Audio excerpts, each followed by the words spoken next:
Vllazër të nderuar, ju them të drejtën, dhe është hera e parë në jetën time që kur mbaj hutbë, elhamdulillah, që 10 vite radhazi, që nuk kom përgatit diçka për këtë xhumë. Arsye nuk ka qenë sepse nuk ka tema të cilat kisha mujt mi përgatit, ose tema të cilat ndoshta ishin përshtat në rrethana tjera, sikurse për shembull tema apo çështja asaj se a na ka pranuar Allahu azza wa jalla agjërimin ton apo jo. Dhe se si janë sjell sahabët, pejgamberi vet dhe të devotshmit me këtë çështje, dhe më thonë brenga atyre ka qenë se ajo ka pranuar Allahu te bareke ve taala agjërimin e tyre apo jo. Mirë, po duke marrë parasysh në cilat rrethana jemi duke jetuar dhe duke marrë parasysh atë se çka është duke ndodhur me vllazërit tanë në Gaza, kur ne tani jemi këtu të ulur, të sigurt, elhamdulillah, të shëndosh me gjitha të mirat, ata tani për momentin, jo dje, jo nesër, jo pas nesër, tani jënë duke bombardu. Unë e di se ne nuk kemi forcë, nuk kemi fuqi, nuk kemi mundësi me ndryshu diçka, mirë po e kam fitu një farë përshtypje se jemi pajtu me këtë gjendje. Dhe jo vetëm me gjendjen e muslimanëve në Gaza, po edhe me gjendjen e muslimanëve kudo qoftë në botë. Kur ndodhi dhe ka ndodhur dhe vazhdon të ndodh ai tmerr dhe ai terror në Burma, ne jemi pajtu. Kur ndodhi lufta në Siri dhe zgjati 12 vite, të gjithë u pajtun. U pajtun se çdo ditë vrahen, vriten burra, gra, fëmijë, plesh, smut, të shëndosh, të huj, të afërm, të rifare. Dhe më thonë, ne jemi pajtu, kemi arë në një gjendje, ky ummet dhe ne si muslimanë në përgjithësi, dhe se cilin një vetën e ti mëse miri, dhe mundet mëse miri me e gjetat defektin të vetja e ti, se ne kemi arë në një gjendje, jemi arë në një shkallë kaq të ulët, sa që thjesht jemi pajtu me këtë. Çka do që ndodhë dhe ku do që ndodhë dhe sa të mërshme qoftë ajo, që ndodhë, ne jemi pajtu. Dhe ky është merre i vërtet. Dhe sikur ne nuk kishim besim në Allahun azza wa jall, dhe sikur ne të mos kishim besim në ditën e gjykimit, kur do dalim për Allahu te bareke ve taala, ne që kemi iman në zemrat tona, mendoj se vallahi do të kishim kapitullu. Do të na kish hub mendja prej atyre videove, atyre fotografive, atyre lajmeve, ati tmerri dhe ati terrori që pëndodh aty në njerëzve atje. Sikur të kishim lexuar në librat e historisë atë që pëndodh atje.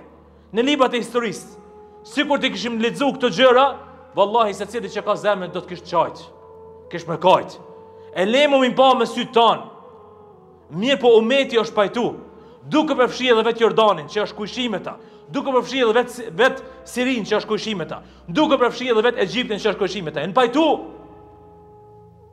në një kufi e dajnë, me shku të kufini i dëgjojnë zhurmat e tyre, i dëgjojnë të vajtuarit e tyre, i dëgjojnë fjalët e tyre, i dëgjojnë, subhanallah, të merën që pëndodh atyre. Mirë po i pajtu. Dhe më thonë, gjendje këti umeti ka ra aq poshtë, sa që dhe më thonë, jemi pajtu me çdo gjë. Jemi pajtu me çdo gjë. Andaj, mos kishim besim në ditën e gjykimit, vallahi, billahi, tallahi, ne mendja do të na ikle. Mendja kish pas me na ik. Mirë po Allahu te bareke ve taala ka thonë, "Wala tahsabanna Allaha ghafilan amma ya'malu adh-dhalimun." Mos mendo kurse si dhe asesi se Allahu nuk është i vetëdijshëm. Mos mendo se Allahu azza wa jalla nuk është duke pa, nuk është duke ditë, nuk është duke i shiku, nuk është duke i dëgju ata zullumçarët e cilët i kryjnë këto krime. Allahu azza wa jalla çdo sa në din, dhe çdo sa në sheh, dhe çdo gjë e dëgjon te bareke ve taala. Mirë po, inma yu'akhiruhum li yawmin tashkhasu fihi al-absar. Allahu jep atyre një afat. Jep një kohë të caktuar, i lën Allahu azza wa jall. Për shka? Për një ditë kur thot Allahu azza wa jall, shikimi i tyre do të shtangët. Kanë me vesh të këshyr, do të shtangët. Një ditë për të cilën Allahu azza wa jall ka thonë, fa kayfa tattaquna in kafartum yawman yaj'alu al-wildana shiba. Si keni më mbrojt në ditë gjykimit, nëse ju keni më mbet qafira, keni më mbet mohues, një ditë ku fëmia si fëmijë flokët e tij kanë muthi. Për tmerrit asaj dite. Kur shikohet tmerri asaj dite ditë gjykimit, flokët e fëmijëve kanë muthi. Subhanallah. Pra Allah azza wa jall ilan. Mirë po ne si ummet kemi dështuar në plot kuptimin e fjalës. Nuk kemi duke bë thirrje për luftë, as gjë tjetër. Mirë po thjesht ajo që mua më shumë ti po më dham. Dhe secilit besimtar që duhet më dhim më së shumti, E fatkesirisht e konfituat për shtypjen se sidomos populli arab muslimant, arab janë pajtu me këtë gjendje moti. Çka do që ndodh dhe kush do që i shkele, kush do që i maltraton e i sprish punë. Halal e kanë, kabull e kanë. Janë pajtu me këtë gjendje. Arabët e kësaj kohë. Allahu na falë të na uzof, kam shumë çka me thonë. Mirë po, e dim se sa na lejohet me fol, dhe e dim se s'kemi kur far pushteti, kur far mundësie, kur far forcë me ju ndihmu atyre ose me ndryshu gjendjen. Mirë po, ajo që deshta të them është o vllazni, çka do që ndodh në botë, në qoftë edhe në vend jo musliman. Ne si njerëz nuk duhet pajtohemi, nuk duhet me leju që zemrat tona me ranë atë nivel sa që mund pajtu me atë merr që po ndodh atje apo atje kudo tjetër. Sepse nëse ndodh kjo, dije se zemra jote vetëm se ka vdek. Vetëm se ka vdek, Allah azza xhel i forcov zemrat tona, e i ngjall zemrat tona, e na falte na uzoft, e atyre ndihmoft. Na nuk kemi dyshim se ata janë shahidat. Nuk kemi dyshim se ata muslimanët të cilët vriten atje janë shahida.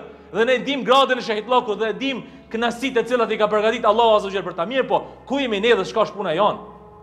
Ne duhet me kajtë realisht për veten tonë. Mirë po, as nuk po kajmë për ata, as nuk po kajmë për veten tonë. Ky është mirë i vërtet. Allahu na falë na uzoft. Aqul ma tasma'un wastaghfirullaha li wa lakum fastaghfiruhu innahu huwal ghafurur rahim.